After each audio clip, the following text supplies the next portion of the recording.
1937년 7월에 중일 전쟁이 일어났어요. 그 당시에 중국의 수도가 난징입니다. 지금은 베이징인데 그 당시는 난징이에요. 남경이라고 하죠. 12월 10일 날 일본군이 남경을 점령했어요. 이때부터 대학살이 시작됩니다.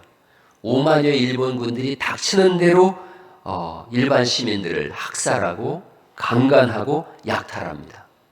여자와 어린아이 1000여 명을 세워놓고서 석유를 뿌렸어요. 그러고서 총을 쏘니까 불이 붙은 거예요. 시체 더미가 산을 이뤘어요. 총알 아낀다고 생매장을 하고 총검술 훈련용으로 사용하고 누가 먼저 100명의 목을 베나 일본 소위 둘이 칼을 빼가지고 100명 목 빼기 경쟁을 하기도 했어요. 생체 실험에 독가스 실험, 심심함을 중국인 죽이는 것으로 달랬다. 이런 기록까지 해놨어요. 대략 30만 명이 학살됐는데 많게는 100만 명까지 학살됐다. 이게 일본 사람들이 한 거예요. 우리나라도 일제히 강제 점령당했었죠. 우리 민족과 문화, 민족 정신, 또 문화 말살, 창시 개명, 한글 사용 금지, 수없이 많은 어려움 속에서 참담한 세월을 보냈어요. 그러다가 1945년 8월 15일 날 일본이 항복하고 그리고 해방이 됐어요. 형무소에 갇혀있던 애국지사들이 전부 나와서 만세를 부르면서 거리 행진을 했어요. 저렇게 해방이다, 광복이다, 이걸 복음이라 그래요. 해방, 구원, 풀려남, 복음이에요. 그래서 이 복음은 개인적으로도 국가적으로도 우주적으로도 적용되어져요. 풀어나지는 거예요. 건짐을 받는 거예요. 묶인 것에서 완전히 벗어나는 거예요. 해방에 대해서, 이 복음에 대해서 마태복음 12장 22절에 이런 말씀이 있습니다. 귀신 들려 눈 멀고 벙어리 된 자를 데리고 왔거늘 예수께서 고쳐주심에 그 벙어리가 말하며 보게 됐다. 이 복음이에요. 못 보던 분이 보는 거예요. 못 듣던 분이 듣는 거예요. 말하지 못하는 분이 말을 하는 거예요. 누가복음 13장 11절에도 18년 동안 귀신 들려서 꼬부라졌다는 거죠. 조금도 펴지 못하던 여자를 예수님께서 말씀하는 거예요. 네가 내 병에서 놓였다 안수하셨더니 여자가 곧 펴고 하나님께 영광을 돌리는지라. 이게 복음이에요. 모든 묶어진 것에서 벗어나는 거죠. 올 한 해 묶여진 것에서 벗어나는 은혜가 있기를 간절히 축원합니다. 이 복음이 우리나라 이 지구촌에 이제는 다시 한번 복음의 바람이 불어야 되죠. 이사야서는 복음을 잘 설명하고 있어요. 이스라엘 백성들이 바벨론으로 끌려갔어요. 포로 생활만 70년을 합니다. 우리나라가 일제 36년을 지냈는데 이분들은 70년을 노예로 살았어요. 망한 나라예요. 그런 사람들한테 복음이 불려졌어요. 복음이 들려지기를 이사야서 35장 5절에 있는 말씀인데 맹인의 눈이 밝을 것이며 못 듣는 사람의 귀가 열릴 것이며 저는 자는 사슴같이 뛸 거고 말 못하는 자는 노래하고 광야에서 물이 솟고 사막에서 시내가 흐를 거고 그렇게 해서 이스라엘 백성들을 저 광야와 사막의 지름길로 데리고 올 거다. 그러면 영영한 기쁨을 띠고 즐거움을 얻을 거다. 슬픔과 탄식이 사라질 거다. 이걸 말씀하고 있어요. 양육강식의 세계가 이젠 변해서 하나님이 지배하는 평화의 나라가 올 거다. 하나님이 통치하시는 나라가 올 것이고 너희는 포로에서 벗어나서 너희 나라로 돌아갈 거다. 이걸 말씀하고 있는 거예요. 그래서 이사야서 60장 1절에 그 유명한 찬송이 있지요. 일어나라 빛을 발하라 이는 내 빛이 이르렀고 여호와의 영광이 뇌 위에 임하였느니라. 이렇게 말씀하고 있고 포로로 끌려갔던 네 아들들이 돌아올 것이고 네 딸들이 돌아와서 너의 품에 안길 거다. 이걸 말씀하는 거예요. 이게 복음이에요. 묶였던 것에서 다 풀어지는 거예요. 이사야서 60장 15절 말씀에 내가 너를 영원한 아름다움과 대대의 기쁨이 되게 하겠다. 다시는 내 해가 지지 아니하고 달이 물러가지 아니할 것은 여호와가 내 영원한 빛이 되고 내 슬픔의 날이 끝날 것임이니라. 이런 복음의 은혜가 있기를 간절히 축원합니다. 영영한 아름다움, 대대의 기쁨, 위로가 되는 말씀이고 소망이 되는 말씀이고 2021년도에 우리를 향해서 하나님께서 이루실 말씀인 줄 믿습니다. 데살로니가 전서를 우리가 보고 있어요. 이 지역에 복음이 증거됐어요. 카비루스라고 하는 우상을 섬기는 지역이었고, 바쿠스라고 하는 그 술의 신을 섬김으로 인해서 음란과 쾌락을 추구하던 그 땅이었죠. 미래도 없었던 거예요. 소망도 없었고 술 취함만 가득한 땅이죠. 근데 이 지역에 3주 동안 은혜의 단비가 내려요. 대략 길게 보면 3개월이라고 보기도 하고 3주로 보기도 해요. 그 기간 동안에 복음이 증거된 거예요. 사도 바울이 복음을 증거한 거예요. 딱 3주예요. 3주. 대략 설교 길게 해봐야 한 5번, 많이 하면 10번 이렇게 됐을 것 같아요. 근데 소문난 교회가 됐어요. 3번 말씀을 들었는데 예수님의 재림을 기다리고 있고 또한 종말을 기다리는 사람들이 됐어요. 그 신앙생활은 몇 년 했냐? 이것도 중요해요. 내가 신앙생활 한 지 10년 됐다, 20년 됐다 횟수도 중요하지만 더 중요한 것은 그 시간 동안에 하나님께 얼마나 집중하고 있는가, 하나님을 얼마나 바라보고 있는가 하는 거예요. 오래전에 제가 그런 계산 한번 해드린 적이 있어요. 1년 52주 주일만 참석하면 1시간 예배하니까 52시간 예배하게 되어져요. 1년에 52시간. 그래서 52시간 중에서도 말씀을 듣는 시간은 30분밖에 안 돼요. 그러면 26시간밖에 안 돼요. 날짜로 치면 1년 내동 예배했다고 하지만 주일날 설교만 딱 듣고 끝났다. 그럼 하루밖에 안 돼요. 1년 신앙생활 했는데 꼬박 하루밖에 안 되는 거예요. 그러니까 10년 난 교회 다녔어. 근데 주일날만 그냥 설교 듣고 끝났어. 그러면 10년 다녔지만 며칠 다니는 거예요? 열흘밖에 안 돼요. 90년 나 모태신앙이라 90년 다녔어. 3개월밖에 안 돼요. 절대로 신앙 성장이 일어나지 않죠. 그러니까 이런 신자들은 교회가 재미가 없는 거예요. 바람만 불어도 사라지는 거예요.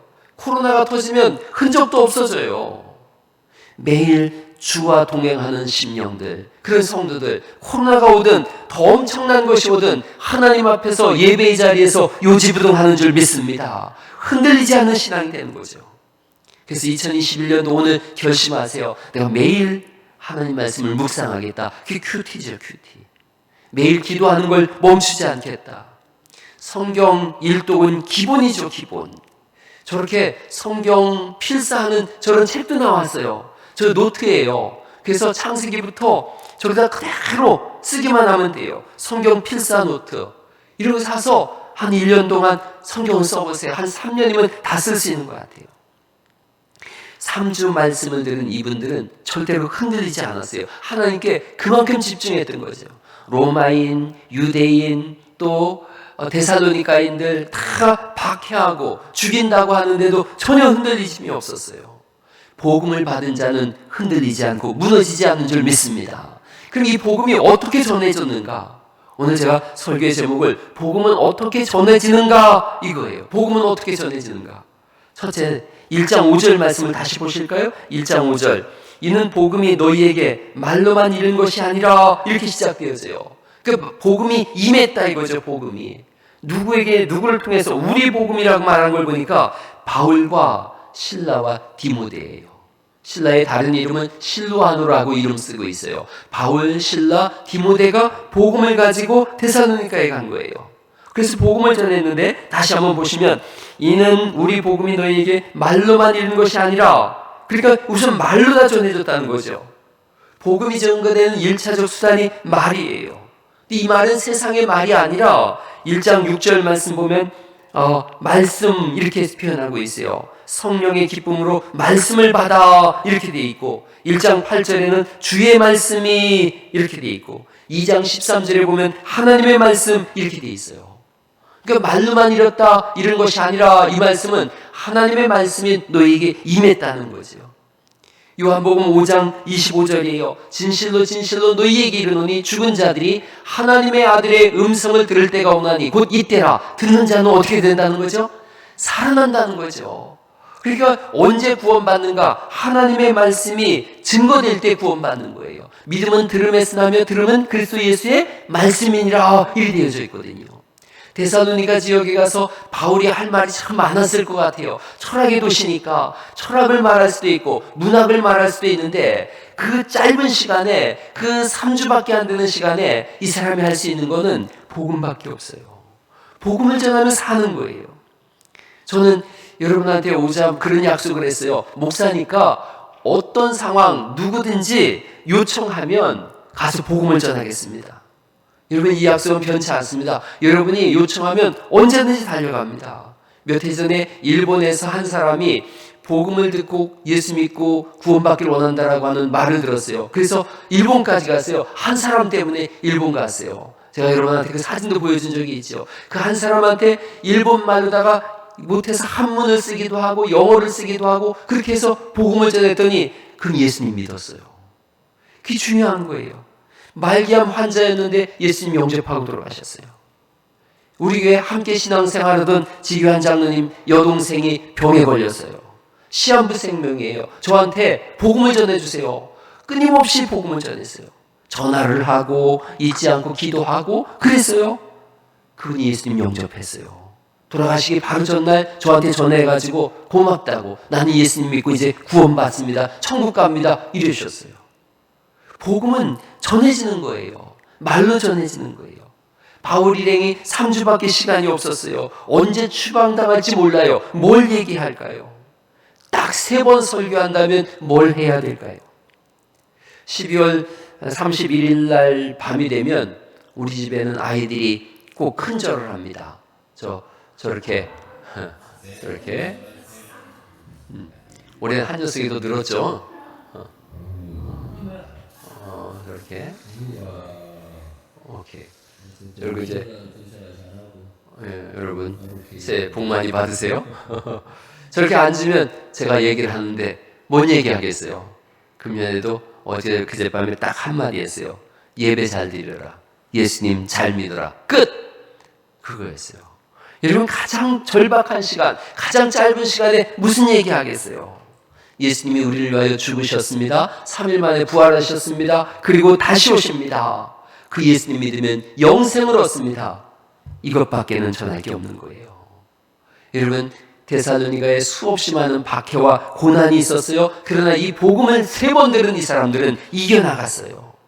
오늘날 우리의 문제는 코로나가 아니에요. 교육, 정치, 경제 이런 문제가 아니에요. 복음의 문제예요. 진짜 복음이 전해지고 있는가? 진짜 복음을 들었는가? 진짜 예수님을 지금 믿고 사는가? 오래전에 제가 저쪽에 보건소 다니는 분 전도를 했는데 중년의 여자분인데 이렇게 얘기를 하시더라고요. 종교 하나는 있어야 될 것 같아서 자기 아이들은 보내겠다고. 그냥 종교 하나 있어야 되는 그런 개념이 아니죠. 그러니까 코로나가 온다 뭐가 온다 그러면 아예 신앙생활을 떠나는 거예요. 진짜 복음을 들어본 적이 없는 거죠. 예배마다 성경이 강해되고 예수님이 주인공으로 등장하고 있는가? 구원의 말씀이 바르게 전달되고 있는가?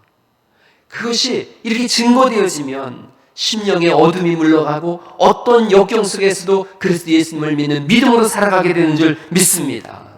복음이 잘 증거되도록 기도해 주세요. 오늘 우리 박영배 장로님이 저를 위해서 기도해 주셨는데 제가 요청했어요. 우리 기도자들한테 저를 위해서 기도할 때 꼭 빼놓지 말고 기도해 달라고.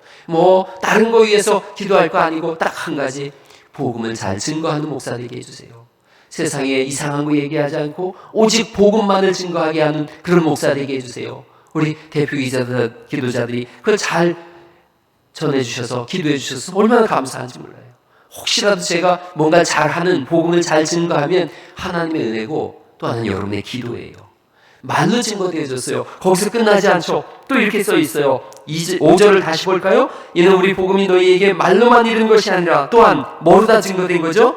능력과, 이렇게 돼 있어요. 능력 받아라 이런 의미보다도 말씀이 임했을 때 그 말씀이 하나님의 말씀으로 들려지는 거예요. 고린도전서 2장 4절에 사도 바울이 이런 고백을 해요. 내 말과 내 전도함이 설득력 있는 지혜의 말로 하지 아니하고 다만 성령의 나타나심과 능력으로 했다. 여러분이 아시다시피 바울은 말을 잘하는 사람이 아니에요. 그는 말이 어눌한 사람이었어요. 그런데 그가 복음을 전할 때, 하나님 말씀을 전할 때 성령님께서 능력으로 역사한 거예요. 이 능력을 얘기해요. 우리 김순태 집사님 아버지께서 평생 예수님 믿는 걸 거절했어요. 그리고 미신을 섬기고 돌아가시기 전까지 그랬어요. 우리 황 권사님이 저한테 부탁을 했어요. 우리 시아버지 복음을 전해주세요. 제가 갔어요. 가가지고 예수님을 전했어요. 가장 짧은 시간이에요. 가장 급박한 시간이에요. 예수님을 증거했는데 진짜 하나님께서 역사하시는 게 제가 느껴지는 거예요. 이분이 너무 순순히 예수님을 영접하겠다는 거예요. 그래서 요한계시록을 읽어드렸어요. 하나님 나라에 대해서 전했어요. 이분이 돌아가시기 전에 영접 기도까지 하고 정확하게 얘기했어요. 나 예수님 믿고 이제 천국 간다. 평생을 우상 섬기던 분이셨는데 그 말씀을 믿는 거예요. 그게 능력이에요. 어릴 때 저는 그런 경험했어요. 요한복음을 읽고 로마서를 읽는데 가슴이 뜨거워서 견딜 수가 없었던 거예요. 그때 고백했어요. 이게 하나님 말씀이구나. 하나님은 살아계신 분이구나. 나를 구원하신 분이구나. 나 평생 예수님 믿고 전도하면서 살겠다. 그때 굳은 결심을 했어요. 오늘 이 말씀이 여러분에게 구원의 말씀으로 성령님께서 믿어지게 하는 말씀으로 능력으로 나타날 수 있기를 간절히 축원합니다. 그 외에도 여러 가지 능력이 드러났죠. 사도행전 3장에 보니까 베드로와 요한이 성전 미문에 앉아있던 사람, 걷지 못하는 사람 손을 잡아 일으켰어요. 능력으로 일어나서 그가 성전으로 뛰어들어가서 찬송했더니 믿는 사람들이 많아졌어요. 바울이 루스드라에서 나면서부터 걷지 못하던 분을 잡아 일으켰더니 일어나 걸었어요. 심지어는 그의 손수건과 앞치마만 가져다 대도 사람들이 병을 낫고 치유함을 얻고 복음이 증거된 거예요. 오늘 이 능력의 말씀이 여러분 삶 속에, 가정 속에 일어날 수 있기를 간절히 축원합니다. 그 다음에 보니까 큰 확신으로 됐다. 성령과 큰 확신으로 됐다. 성령님이 임하시면 확신을 갖게 되어져요. 복음을 전할 때 확신 있는 말씀을 전하게 되죠. 만약에 제가 여기서 설교하면서 예수님이 부활하셨다 그러네요. 다시 오신다 그러는데 가봐야 알죠 뭐. 이런다 그러면 누가 믿겠어요? 성령님께서 속에서 역사하니까 큰 확신이 일어나는 거예요. 베드로 여러분이 아시다시피 어부예요. 그가 성령 충만함을 오순절날 받았어요. 능력과 큰 확신으로 설교하죠. 사도행전 2장 21절 말씀을 보면 막 피가 끓는 말씀이에요. 누구든지 주의 이름을 부르는 자는 구원을 받으리라 하였느니라. 하나님께서 나사렛 예수로 큰 권능과 기사와 표적을 너희 가운데 베푸사 너희 앞에서 그를 증언하게 하셨느니라. 너희가 그 예수를 못 박아 죽였으나 하나님이 살리신지라. 우리가 다 이 일의 증인이다. 너희가 이 패역한 세대에서 구원을 받으라. 이걸 선포한 거죠. 이 말씀을 듣자 그 사람들이 세례를 받고 구원받은 사람들이 3,000명이나 더했다라고 성경이 말씀하고 있는 줄 믿습니다. 할렐루야! 이게 중요한 거예요. 말씀과 능력과 큰 확신을 통해서 복음이 전해졌는데 모든 것의 이후 배후에는 성령님께서 계셨죠. 모든 것의 진행자가 성령님이세요. 5절 말씀을 다시 한번 읽어볼까요? 5절 시작. 이는 우리 복음이 너희에게 말로만 이르는 것이 아니라 또한 능력과 성령과 큰 확신으로 된 것이다. 이렇게 말씀하고 있어요. 성령님께서 고린도전서 12장 3절에 성령으로 아니하고는 누구든지 예수를 주시라 할 수 없느니라. 그럼요. 전하면 되더라고요. 지난주에 우리 이름을 밝혀서 미안하지만 김대원 집사님이 전화를 해가지고 지금 학생을 붙잡고 복음을 전하는데 이 말씀을 찾아달라고 해서 제가 찾아드렸어요. 운전하다 차를 한쪽에 세우고 이 12장 고린도전서 12장 3절 말씀을 보내줬어요. 조금 있다가 문자가 왔어요. 그 학생이 예수님을 영접했다는 거예요. 할렐루야. 이 성령님께서 다 하시는 거예요. 이 말씀을 받아들인 사람들은 믿음의 역사와 사랑의 수고와 소망의 인내를 품고 어려운 시기를 다 이겨나갔어요. 데살로니가의 그 핍박받은 시간들을 이겨나갔어요. 코로나 시대 어떻게 이겨나가나? 코로나를 이기는 10가지 방법, 100가지 방법? 아니요. 하나님의 말씀으로 이겨나가는 줄 믿습니다. 여러분 이 말씀이 증거되자 1장 6절에 또 이렇게 돼 있어요. 또 너희는 많은 환난 가운데서 성령의 기쁨으로 그 다음에 어떻게 돼 있어요? 말씀을 받았다 이렇게 돼 있어요. 사도들은 말씀을 전했고 데살로니가에 있는 사람들은 말씀을 받았어요. 환난 가운데, 박해 가운데, 더구나 그냥 받은 것이 아니라 기쁨으로 말씀을 받았다. 기쁨으로. 말씀이 전해지면 기쁨이 와요. 환난보다 더 큰 기쁨이 있는 걸요. 제가 충북 괴산군 청천면 덕평리에 살았는데 덕평교회가 있어요. 덕평교회. 우리가 이사를 3번 했는데 한 번은 바로 교회에서 50m쯤 떨어진 산 중턱에 살았어요. 교회가 산 중턱에 있었거든요. 거기에 전도사님 한 분이 오셨는데 조금 장애를 가지고 계셨고 아이가 셋이에요. 그 시골 개척 시골 교회에 아이가 셋 있는 전도사님, 너무 가난한 거죠. 제가 살던 동네와는 그 문화와 전혀 다른 이상한 풍경을 봤어요. 제가 살던 동네는 늘 술을 드시면 싸우고 소리 지르고 동네 시끄러웠는데 그 집은 다르더라고요. 지금도 기억이 선명히 나는데 그 교회 옆에 큰 나무가 하나 있고 거기 툇마루가 하나 있어요. 그 툇마루에 앉아가지고 그 5명이 노래를 부르는 거예요. 그때는 그게 뭐 찬송인지 뭔지 제가 어릴 때 모르니까 노래를 부르고 깔깔거리고 웃고 뒹굴고 그러는데 어린 나이에 크게 생각이 다 났어요. 저렇게 사는 사람들도 있네. 저렇게 재밌게 사는 사람들도 있네. 맨날 술 먹고 소리 지르고 집 부시는 사람들만 봤는데 거긴 뭐 작은 천국 같은 거예요. 가난한데도 문제가 되지 않더라고요. 장애가 있는데도 문제가 되지 않더라고요. 세상이 줄 수 없는 기쁨이 그분들을 지배하고 있었던 거예요. 제가 예수님 믿고 처음에 이제 전에 섬기던 교회에서 전도사 섬기던 교회에서 특송을 했어요. 아내랑 둘이 나와가지고 인사하고 특송했는데 그 찬송했어요. 내 영혼이 은총 입어 중한 죄짐 벗고 보니 슬픔 많은 이 세상도 천국으로 화하도다. 주의 얼굴 뵙기 전에 멀리 뵈던 하늘나라 내 마음속에 이루어지니 날로 날로 가깝도다. 높은 산이 거친 들이 초막이나 궁궐이나 내 주 예수 모신 곳이 그곳이나 하늘나라. 할렐루야 찬양하세. 내 모든 죄 사함받고 주 예수와 동행하니 그곳이나 하늘나라. 할렐루야. 예수님 영접하니까 하늘나라가 되더라고요. 사도들은 말씀을 전했고요. 데살로니가 사람들은 말씀을 받았어요. 여기서 멈추질 않아요. 이들은 다시 그 말씀을 전하는 사람들이 되었어요. 1장 8절 말씀을 읽어보죠. 1장 8절 말씀 같이 읽어볼까요? 시작. 주의 말씀이 너희에게로부터 마게도냐와 아가야에만 들릴 뿐 아니라 하나님을 향하는 너희의 믿음의 소문이 각처에 퍼졌으므로 우리는 아무 말도 할 것이 없노라.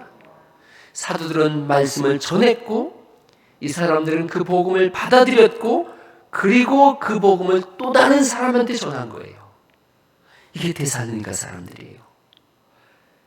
삶이 전해졌어요. 복음만 전해진 게 아니라 삶이 바뀌었대. 바쿠스 술신을 섬기고 쾌락에 묻혀있던 이 사람들이 삶이 바뀌었대. 복음을 전하면서 복음을 받으면서 1장 9절에 있는 말씀, 그들이 우리에 대하여 스스로 말하기를 우리가 어떻게 너희 가운데 들어갔는지와 너희가 어떻게 우상을 버리고 하나님께로 돌아와서 살아계시고 참되신 하나님을 섬기는지, 이게 막 소문이 난 거예요. 좋은 소문이 난 거죠. 복음을 받아들였대. 우상을 버렸대. 하나님을 섬긴대. 재림을 기다린대. 술을 다 쏟아버렸대. 좋은 소문이 나기 시작했어요. 여러분, 우리 교회가 좋은 소문 나는 교회더라고요. 제가 방송을 일주일에 한 번씩 하잖아요. 그래서 사람들이 거기서 목사님들도 만나고 여러분들을 만나는데, 갈릴리교회 목사입니다 그러면 두 가지를 얘기하더라고요. 첫째는 나이가 되게 많은 줄 알았는데 젊다. 그리고 또 하나는 좋은 소문이 났다. 갈릴리교회 진짜 좋은 소문이 났다는 얘기를 굉장히 많이 들어요. 사실 또 우리가 그런 거 하잖아요. 어려운 가운데도 이웃돕기연금 하죠. 여러분이 모아준 그 이웃돕기연금을 12월 31일 날까지 전부 보내드렸어요. 우리 교회뿐 아니라 또 다른 분, 우리 교회 분이 아니더라도 또 미자립교회, 개척교회, 상가교회. 제가 30일 날 저 목회하시는 개척교회 목사님 전화를 했더니 뭔가 쨍하는 소리가 나는 거예요. 그러면서 목사님 조금만요 이런 소리가 나더라고요. 그리고 잠시 후에 전화가 왔는데 뭐 하나 했더니 목공소에서 이거 철 자르는 아르바이트를 하는 거예요. 개척교회가 그렇게 어려워요. 그래서 우리 장로님들에게 올렸어요. 그 교회 30만 원 보내드리시죠. 작지만 30만 원 보내드렸어요. 제가 드리니까 아이들 둘 키우는데 대학생 둘인데 너무 교회가 어려우니까 목사님이 가서 철공소에서 일을 하고 있는 거예요. 우리 교회가 돕는 것이 얼마나 감사한지 몰라요. 교회 가족들 중에는 어려운 분들 도왔다는 말을 목사는 다 듣습니다. 여러분들 몰래 해도 제가 다 들어요. 김장김치 나눠줬다는 말도 듣고요. 또 어떤 분이 이렇게 살짝 돈 봉투 전해줬다는 얘기도 듣고요. 또 우리 교회 전체적으로도 어려운 분들 전화 오면 무조건 연탄 200장 보냅니다. 그걸 가지고 술을 먹네 별 얘기를 다 해도 무조건 보내드리자. 그래서 누구든지 전화 오면 200장 무조건 보내요. 그렇게 어려운 때 돕는 분들 목사는 기도할 때 꼭 빼놓지 않고 기도해요. 하나님 이 가난한 사람 돕는 것은 하나님께 구워주는 거라고 했으니 하나님께서 도와주세요. 가만히 보면 되게 따뜻한 교회예요. 즐거운 교회예요. 우리 교회 새로 오신 분들 잘 찾아오신 줄 믿습니다. 잘 오셨어요. 이 모든 것 위에 복음을 증거하는 역사가 있기를 간절히 바랍니다. 2021년도에 데살로니가 교인들처럼 하게요. 사도들은 복음을 전했고 그들은 복음을 받아들였고 또 다른 사람에게 복음을 전하자 좋은 소문이 났어요. 2021년도에 이런 소문이 더 많이 나야 돼요. 이렇게 들렸으면 좋겠어요. 그분이 예수님 믿었다네. 그분이 예수님을 전한다네. 그분이 과거에 잘못된 삶을 버렸다네. 그분이 하나님을 바르게 섬긴다네. 그분은 모든 소망이 하늘에 있다네. 그분 이름이 갈릴리 교회 누구라고요? 자기 이름을 넣으면 되는 거예요. 갈릴리 교회 함께 성도님이래. 이런 소문이 나야 돼요. 말씀을 마치려고 그래요. 박완서 작가가 아주 오래된 농담이라고 하는 책에서 한 줄 아주 강렬하게 들어왔어요. 시간은 빨리 흐른다. 특히 행복한 시간은 아무도 붙잡을 새 없이 순식간에 지나간다. 2021년도 행복한 시간 많이 만드세요. 빨리 지나가거든요. 꼭 잡으세요. 그리고 더불어 복음을 증거할 시간도 순식간에 지나감을 기억하세요. 사도들은 복음을 전했어요. 데살로니가인들은 복음을 받았고 데살로니가인들은 복음을 다시 전했어요. 그리고 이제는 우리 차례가 된 줄 믿습니다. 여러분에게 이 복음을 증거하면서 한 해가 큰 기쁨과 소망의 한 해가 될 수 있기를 예수님 이름으로 축원합니다.